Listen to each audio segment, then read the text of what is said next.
नमस्कार, तुम्ही ऐकत आहात प्रेम अनमोल असते वाणी, प्रेम अनमोल होता है वाणी। मी तुमची होस्ट वाणी आहे। मागील एपिसोडमध्ये अलका मॅमनी मला त्यांच्या आलिशान घरी आमंत्रित केले होते। आज त्या मला त्यांची मैत्रीण बनण्याची विनंती करतात आणि मी याला खूप मोठा सन्मान मानते। अलका मॅम माझ्या सचोटीची आणि माझ्या कुटुंबाच्या अद्वितीय मूल्यांची, विशेषतः माझा भाऊ मयंकच्या त्यागाची प्रशंसा करतात। तथापि जेव्हा आम्ही आमची चर्चा सुरू ठेवतो तेव्हा मॅम मला एक रहस्य ठेवण्याची शपथ देतात। मी माझे वचन देते, पण मग मॅम एक असे सत्य उघड करतात जे मला आश्चर्यचकित करते। अलका भाटिया मॅम अविवाहित आहेत आणि त्यांच्या या निर्णयामागील एक मोठे कारण माझा लग्न न करण्याचा निर्णय देखील आहे। मॅम म्हणतात की त्या त्यांच्या मैत्रीतून माझ्या आयुष्यातील पोकळी भरून काढू इच्छितात। मॅमचे बोल ऐकल्यावर मॅमला समलैंगिक प्रवृत्ती, होमोसेक्शुअल टेंडन्सीज असू शकतात अशी एक अप्रिय भीतीची चमक एका क्षणासाठी माझ्या मनात डोकावून गेली। माझ्या शरीरातून एक कंप सुटला। आजच्या एपिसोडमध्ये अलका मॅम माझ्या चेहऱ्यावरील हावभाव वाचून माझ्या मनातल्या प्रत्येक प्रश्नाचे उत्तर देण्यासाठी तयार आहेत। ऐका वाणी, माझ्या अविवाहित राहण्याचे कारण कोणतेही अयशस्वी प्रेम किंवा भौतिक कमतरता नाही। कारण याहून खूप खोल आहे आणि ते कारण अलका मॅमचे ते गहन रहस्य काय आहे? प्रेम अनमोल असते वाणी मध्ये शोधा। तुम्ही ऐकाल एपिसोड 6, विश्वासाच्या अटी आणि एक अनसुलझे रहस्य। मॅमसारख्या यशस्वी महिलेने मी तिच्यासारखी दिसते असे म्हणणे माझ्यासाठी कौतुक करण्यासारखे आहे। त्यांच्याकडून इतका रस अनुभवणे माझ्यासाठी अभिमानास्पद आहे। काय बोलावे हे मला कळत नव्हते। वाणी, सध्यापुरते तू माझ्या शाळेत शिक्षिका आहेस हे विसरून जा। शाळेव्यतिरिक्त तू माझी मैत्रीण देखील राहशील। सांग, आपल्यात वयाचा फरक असूनही माझी ही मैत्रीची विनंती तुला मान्य आहे का?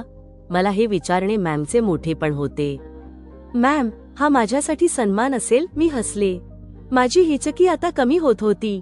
होय वाणी, जरी आपण मैत्रिणी असलो तरी तू मला मॅम म्हणशील तरच मला योग्य वाटेल। आम्ही भारतीय आहोत। येथे इतक्या मोठ्या वयाच्या फरकासाठी लहान लोकांकडून योग्य आदराची अपेक्षा केली जाते। त्या बोलताना मनापासून हसल्या। त्याचवेळी नोकराणी फळांचा रस आणि सुका मेवा असलेली ट्रे घेऊन आली। वाणी, हे घे, जेवण अजून 2 तासांनी आहे। तोपर्यंत आपण थोडे खाऊ पिऊ आणि खूप बोलू आणि आपले नाते अधिक घट्ट करू, त्यांनी आग्रहाने सांगितले। मी ट्रेमधून ज्यूसचा ग्लास उचलला। त्यानंतर आमचे संभाषण सुरू झाले। वाणी, वैयक्तिकरित्या माझे बहुतेक जवळचे संबंध एकतर माझ्या समान उच्च वर्गातील महिलांशी किंवा माझ्या वयाच्या लोकांशी आहेत। तू याच्या 2 अपवादांपैकी एक असणार आहेस। म्हणून तू मला वचन दे की आपल्यात होणाऱ्या गोष्टी तू फक्त तुझ्यापाशीच ठेवशील। मॅम, मला अभिमान आहे की तुम्ही मला या सन्मानास पात्र समजले। आम्ही जे काही बोलू ते मी अनभिज्ञपणे ठेवण्याचे वचन देते, मी शपथ घेते। तरीही माझ्याबद्दल जास्त माहिती नसताना तुम्ही माझ्यावर एवढा विश्वास कसा ठेवला हे जाणून घेण्याची माझी नक्कीच इच्छा आहे। मी माझ्या स्वतःच्या योग्यतेवर शंका व्यक्त केली। मी कामासाठी अनेक लोकांना भेटते, यामुळे असे म्हणता येईल की माझ्यात थोड्याच संभाषणातून कोणालाही समजून घेण्याची क्षमता विकसित झाली आहे। तुझ्याबद्दल बोलायचे झाल्यास तुझे आभा और मला आकर्षित करते। तुझ्या इंटरव्ह्यूच्या दिवसापासूनच मी तुझ्याकडे आकर्षित झाले होते। तेव्हापासून मला वाटले की तू विश्वासास पात्र आहेस। मॅमचे बोल माझ्या योग्यतेची पुष्टी करत होते। त्यांच्या बोलण्याने मी खूप उत्साही झाले। आईच्या जाण्यानंतर मी कधीच इतकी उत्साही झाले नव्हते। मॅमनी मला एवढा जास्त पगार का दिला हे मला समजले। मॅम, तुम्ही जे इच्छिता ते मी करेन आणि जर तुम्हाला नको असेल तर मी कोणालाही सांगणार नाही की तुम्ही आणि मी मैत्रीपूर्ण भेटतो आहोत। मी त्यांना खात्री दिली, आपली ओळख जवळची आहे हे लोकांना कळले तरी हरकत नाही। तुला फक्त एवढेच सुनिश्चित करायचे आहे की तू आपली चर्चा, विशेषतः माझ्यासाठी वैयक्तिक असलेल्या कोणालाही कधीही सांगू नकोस। आणि हो, आता आपण पुढे जाऊन काहीतरी वेगळी चर्चा केली पाहिजे। प्रथम तू तुझ्या आईला आणि भावाला कसे गमावलेस हे मला सांग।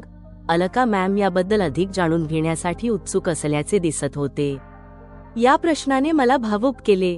त्या दोघांची आठवण करून मी दुःखी झाले। नंतर मी माझ्या आईच्या गर्भधारणेबद्दल आणि प्रसूतीदरम्यान झालेल्या त्यांच्या मृत्यूविषयी हळूहळू मॅमला सांगितले। यावर मॅमनी दुःख व्यक्त केले। मॅम, माझा भाऊ माझ्यापेक्षा 3 वर्षांनी मोठा होता. तो माझ्यावर खूप प्रेम करायचा. जेव्हा तो इंजिनिअरिंगच्या 6व्या सेमिस्टरमध्ये होता तेव्हा तो शैक्षणिक सहलीसाठी चेन्नईला गेला होता. त्याचवेळी तिथे पूर आला होता.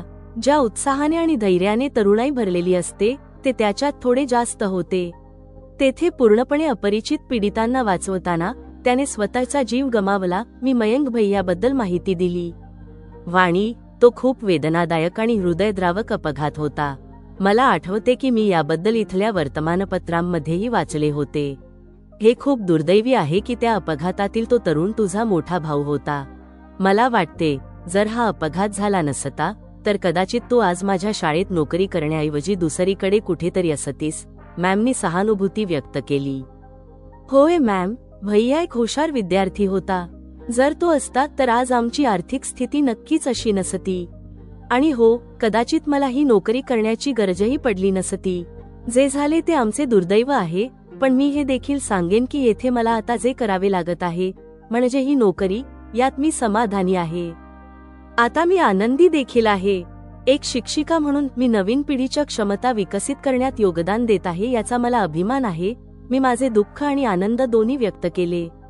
वाणी, तुझ्या कुटुंबात खूप चांगले शिक्षण आणि मूल्ये आहेत. जिथे मुलाने पूर्णपणे अपरिचित इतरांचे प्राण वाचवताना स्वतःचा जीव गमावला, तिथे मुलगी तू कमी पगारात शिकवणे आणि विद्यार्थ्यांचे भविष्य घडवणे ही एक उपलब्धी मानतेस. इतकंच नव्हे, ही मुलगी आपल्या वडिलांना आधार देण्यासाठी लग्न न करण्याची इच्छा ठेवते. वा, काय शिक्षण आणि काय मुले. मला हे अत्यंत अनुकरणीय वाटते. त्यांनी केवळ माझीच नाही तर माझ्या संपूर्ण कुटुंबाची प्रशंसा करत बोलल्या. हे एक असे सत्य होते ज्याबद्दल मी आमच्याबद्दल कधीच विचार केला नव्हता. मॅमकडून ऐकल्यावर हे शिक्षण आणि अशी मुले आम्हाला कोणाकडून मिळाली, वडिलांकडून की आईकडून, याचा मी विचार करू लागले. आज मॅमच्या दृष्टिकोनातून पाहिल्यावर माझ्या वडिलांचे व्यक्तिमत्व मला अद्वितीय वाटले. मला येऊन अर्ध्या तासाहून अधिक वेळ झाला होता. एक गोष्ट मला असामान्य वाटत होती. मला मॅमच्या कुटुंबातील कोणीही सदस्य इथे उपस्थित असल्याचे वाटले नाही. आमचे संभाषण आतापर्यंत फक्त माझ्याबद्दलच होते, म्हणून मी ते मॅमच्या दिशेने वळवण्याच्या उद्देशाने असे म्हटले, मॅम, आता तुम्हीही तुमच्याबद्दल काही सांगा. मग मी एक क्षण थांबले आणि गंमत करण्याच्या उद्देशाने म्हणाले, ती गोष्ट जी मला इतरांपासून लपवून ठेवावी लागेल. माझ्या बोलण्याचा आनंद घेत मॅम मोठ्याने हसल्या. त्यानंतर त्या शून्याकडे पाहत विचार करू लागल्या. वाणी, तुझ्या आणि मयंकबद्दल जाणून घेतल्यानंतर माझ्या मनात एक विचार आला. कदाचित मी लग्न केले असते तर मलाही तुझ्यासारखी आणि तुझ्या भावासारखी मुले झाली असती. मी अविवाहित राहून माझे जीवन व्यतीत केले. यामुळे मी या समाजाला मुलांच्या रूपात माझे योगदान देऊ शकले नाही. एका स्त्रीने लग्न न करता जीवन व्यतीत करणे हे आपल्या समाजाच्या मागील पिढ्यांमध्ये एक असामान्य गोष्ट होती. मॅम भूतकाळात हरवल्यासारखे वाटले. मॅम अविवाहित आहेत हे मला आज त्यांच्या बोलण्यावरून कळत आहे. मी विचार केला, मॅमचा माझ्यामध्ये रस घेण्याचे एक कारण हे देखील होते की मी इंटरव्ह्यूमध्ये मी लग्न करणार नाही असे म्हटले होते. मॅम, तुम्ही खरोखर लग्न केले नाहीये? माझा विश्वास बसत नव्हता.